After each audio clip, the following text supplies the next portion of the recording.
జై శ్రీరామ్. శ్రీమాత్రే నమః. శ్రీ గురుభ్యో నమః.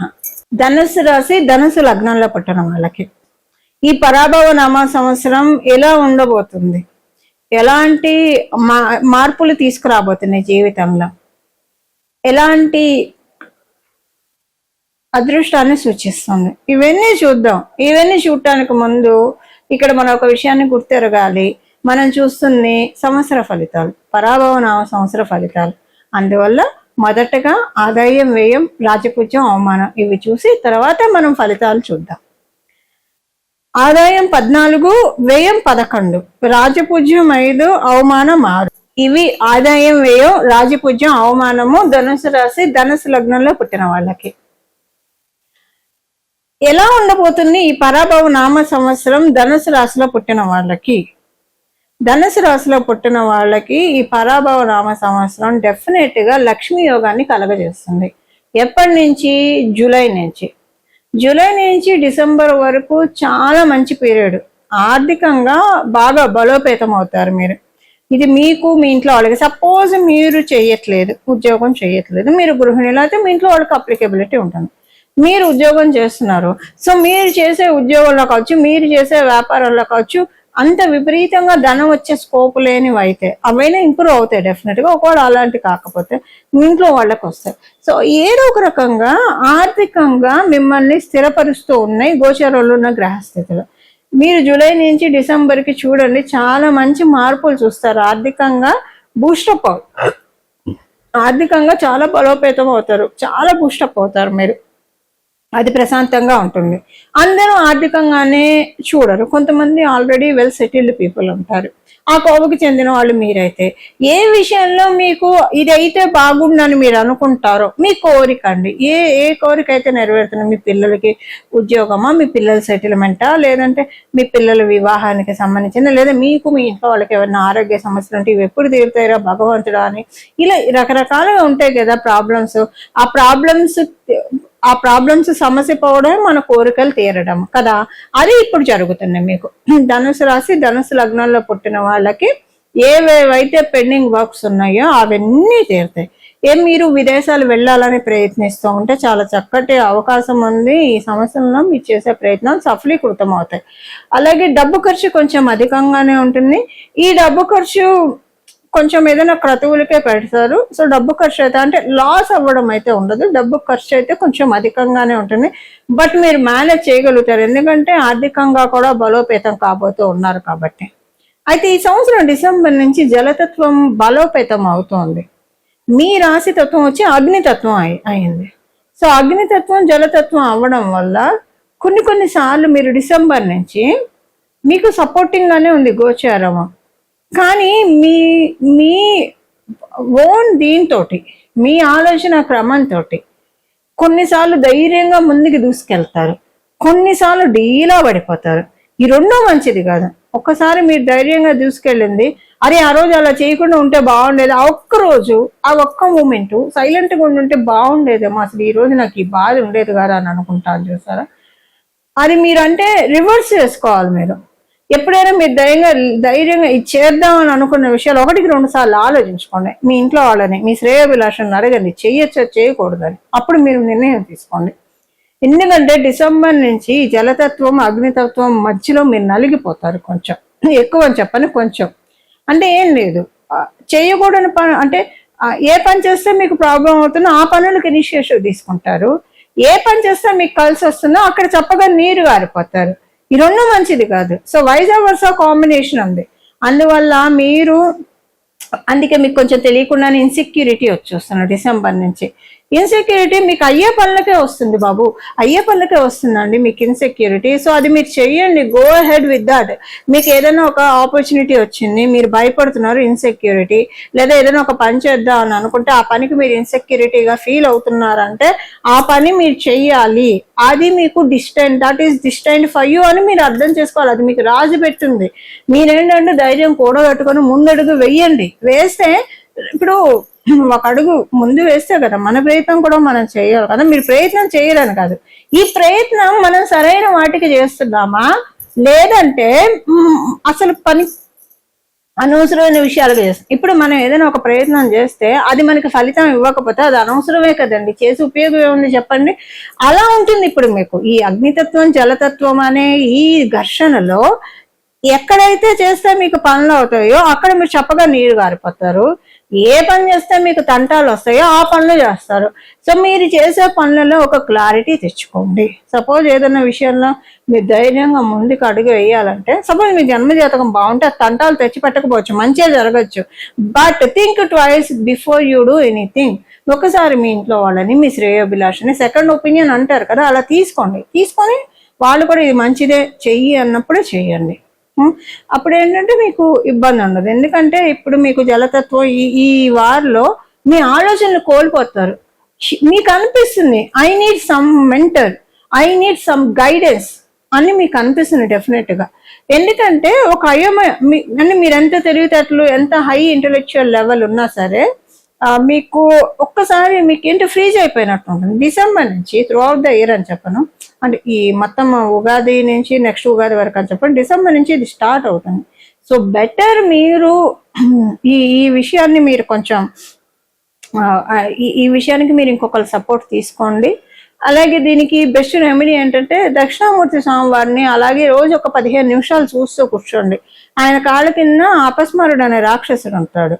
ఆ కాళ్ళని చూస్తూ ఉండండి, స్వామివారిని చూస్తూ ఉండండి. సో ఒక్కొక్కసారి మెంటర్ కాకపోయినా స్వామివారే మీకు చెప్తారు, స్వామివారే డైరెక్ట్ చేస్తారు. మంచి ఏది చెడు ఏది, అంటే చెడు అయితే డెఫినెట్ గా చేయరు. ధనుసు రాశి ధనుసు లగ్నంలో పుట్టిన ఒకసారి మనం చేసే పన్ను ఇది కరెక్ట్ ఇది రాంగ్ అని తెలియక ఇబ్బందులు పడతాం.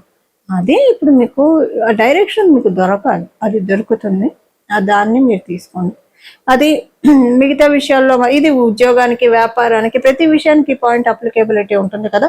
సో అది చూసుకోండి మీరు. అలాగే ఈ సంవత్సరం ఏంటంటే మీకు ఇంట్లో అంటే బాగుంటుంది, ఆనందంగా ఉంటుంది.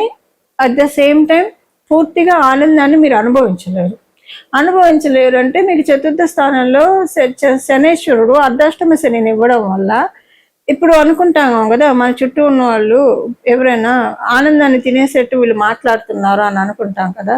ఆనందాన్ని తినేసేట్టు ఏదో ఒక దుఃఖాన్ని తెచ్చి పెడుతూ ఉంటాడు. అంటే ఇప్పటికిప్పుడు జరిగినవి కావచ్చు, పాత జ్ఞాపకాలు కావచ్చు, ఈ ఆనందాన్ని అనుభవించకుండా వాటి గురించి ఎక్కువగా ఆలోచిస్తూ ఉంటారు. సో ఇది ఒకటి కొంచెము పెక్యులర్గా కాంట్రడిక్టరీగా మీకు అనిపిస్తుంది. ఆనందము దుఃఖము సమ్మిళితంగా ఉండబోయే సంవత్సరం ఇంట్లో విషయాల వరకు నేను చెప్పేది. సో బయటంతా బాగుంటుంది, అందులో ఎలాంటి ఇబ్బంది లేదు. ధనయోగం అయితే ఉంది ఈ సంవత్సరము. జూలై నుంచి డిసెంబర్ చాలా బాగా ఉంది.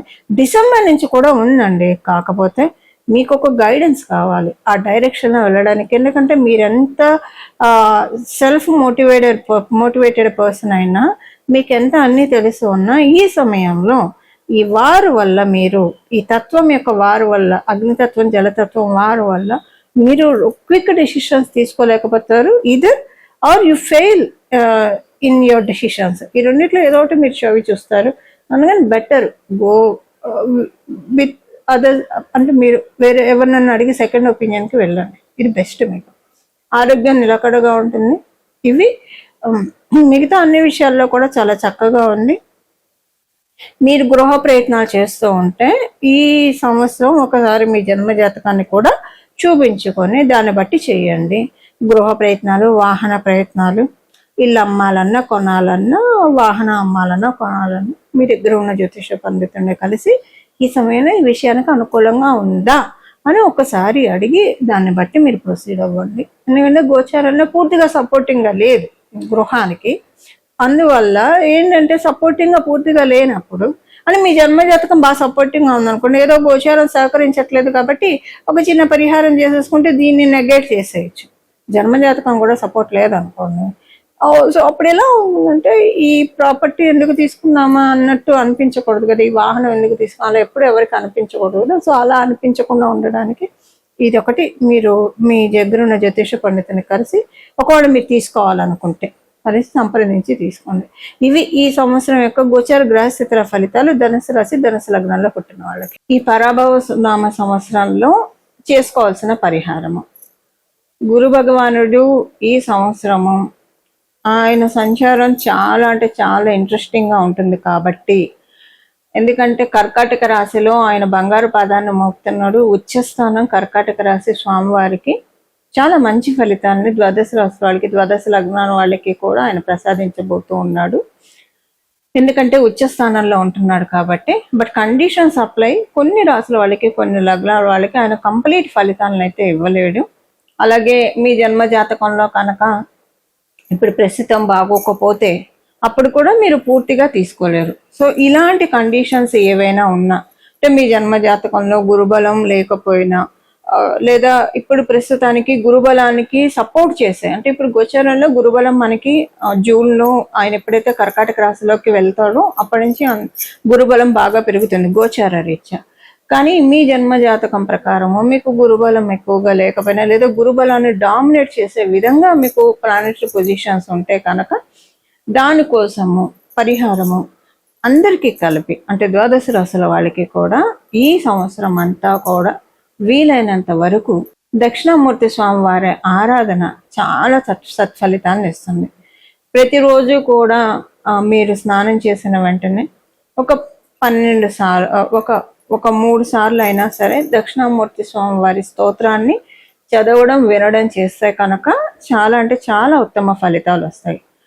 ఇప్పుడు ఏంటంటే మీరు ఒకవేళ దక్షిణామూర్తి స్వామి వారి స్తోత్రం చేసిన విడిగా కూడా మీరు జపించుకోవడానికి రోజంతా కూడా ఏ పని చేస్తూ ఉన్నా సరే దక్షిణామూర్తి స్వామివారి మంత్రం జపించవచ్చు.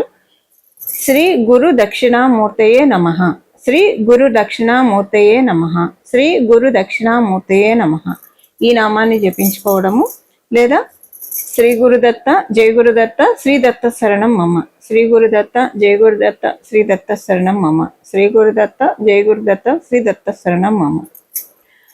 అలాగే మీరు హయగ్రీవుణ్ణి ఆరాధించిన, సరస్వతి అమ్మవారిని ఆరాధించిన, ఎవరిని ఆరాధించినా, అంటే గురుమూర్తి రూపంలో ఉండే ఏ దేవీ దేవతలను ఆరాధించినా కూడా చక్కటి రాఘవేంద్ర స్వామి వారిని కావచ్చు, ఇలాగా మీరు ఏ దేవీ దేవతలను ఆరాధించినా, అంటే గురువు స్థానాన్ని సూచించే దేవీ దేవతలు, గురుతత్వాన్ని సూచించే దేవీ దేవతలు, ఏ దేవీ దేవతల ఆరాధన చేసినా కూడా చాలా అంటే చాలా చక్కటి ఫలితాలు చక్కగా సిద్ధిస్తాయి. ఇలా మనందరం కూడా ఈ సంవత్సరం మొత్తం కూడా గురువు యొక్క కృపా కటాక్షాన్ని తీసుకోవడానికి అత్యుత్తమమైన సమయము.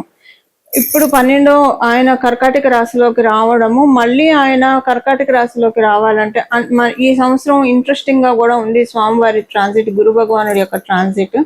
అది మళ్ళీ తర్వాత మనం సపరేట్ వీడియో చేద్దాం దాని గురించి. కానీ ఇప్పుడు మటుకు గురువు యొక్క బలాన్ని అందరం పెంపొందించుకోవడానికి this is the best time and right period అని కూడా చెప్పొచ్చు. ఇక్కడ నుంచి గురువు యొక్క ప్రభావం చాలా ఎక్కువగా ఉంటుంది. అది ఇక్కడ నుంచి కొన్ని సంవత్సరాల పాటు అని కూడా చెప్పచ్చు.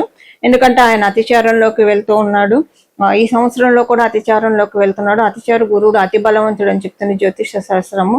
సో ఇది ఇప్పుడు మీకు గురుబలం ఉన్నా లేకపోయినా, మీకు తెలిసినా తెలియకపోయినా సరే, ఈ సంవత్సరం నుంచి గురుబలం మనందరం పెంచుకోవడానికి, మీకు ఆల్రెడీ గురుబలం ఉంటే చాలా మంచిది. ఇక మీకు మీరు నక్కతో కుదుకినట్లే. గురుబలం లేదు అని అనుకుంటే కనుక ఇప్పుడు గురుబలాన్ని పెంచుకోవడానికి సరైన సమయం, రైట్ పీరియడ్ అని చెప్పడంలో ఏమాత్రం సందేహం లేదు. ఈ విధంగా మనం అందరం కూడా గురుబలాన్ని పెంపొందించుకొని మన జీవితాన్ని మంగళప్రదంగా, అదృష్టప్రదంగా, సౌభాగ్యవంతంగా మార్చుకోవాలని చెప్పి మనందరి తరఫున జగన్మాతను మనస్ఫూర్తిగా ప్రార్థిస్తూ మంగళం. నమో భగవతే వాసుదేవాయ.